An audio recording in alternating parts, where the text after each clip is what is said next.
చాలా మంది రైతులు కోళ్ళు ఎక్కడి నుంచో ఈ కోళ్ళు పెట్టిన ఫామ్ రైతుల కోసం ఈ వీడియో.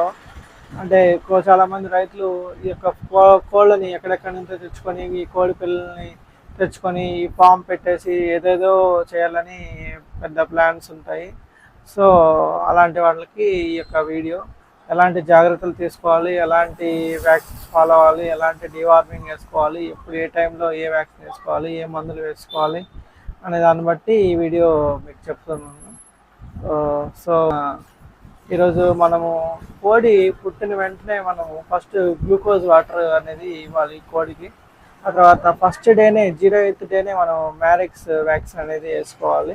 ఆ తర్వాత 7th డే వచ్చేసి F1 లసోటా వ్యాక్సిన్ వేసుకోవాలి. మళ్ళీ 14th డే దీని యొక్క బూస్టర్ డోస్ అనేది వేసుకోవాలి. మళ్ళీ 16th day IB Gumboro vaccine అనేది మనం వేసుకోవాలి.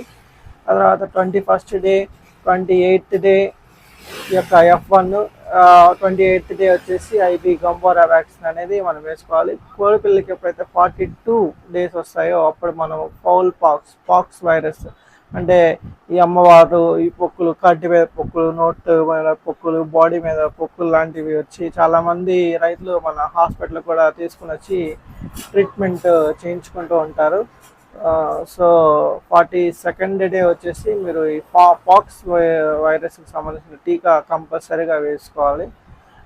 ఈ యొక్క డివార్మింగ్ విషయానికి వస్తే మనము 15 డేస్ లేదా 20 డేస్ ఉన్న పిల్లలకి ఫస్ట్ డివార్మింగ్ అనేది వేసుకోవాలి. ప్రతి నెల మనము ప్రతి ఒక్క కోడి పిల్లకి, ప్రతి ఒక్క కోడికి మనము డివార్మింగ్ ఈ యొక్క వ్యాక్సిన్స్ కరెక్ట్గా ఫాలో అవుతూ ఈ యొక్క మల్టీవిటమిన్స్, విమరాల్ టానిక్స్, ఇవి లివర్ టానిక్స్ ఇవన్నీ పోసుకుంటూ ఉంటే మీ యొక్క కోళ్ళు బాగా ఎదుగుదలకి, గ్రోత్కి మరియు మినరల్ మిక్చర్ అనేది కూడా చాలా చాలా అవసరం. మినరల్ మిక్చర్ కూడా ఈ యొక్క కోళ్ళకి, చిన్న కోళ్ళు అయితే 2 నుంచి 3 గ్రాములు పర్ డేకి పెట్టుకోవాలి. కొంచెం పెద్ద కోళ్ళు అయితే ఒక 5 గ్రాముల నుంచి 4 నుంచి 5 గ్రాముల మధ్య ఈ యొక్క మినరల్ మిక్చర్ అనేది ప్రతిరోజు డైలీ మన యొక్క కోళ్ళకి అనేది ఇస్తూ ఉంటే ఆ యొక్క గ్రోత్ అనేది బాగుంటుంది. సో తగినటువంటి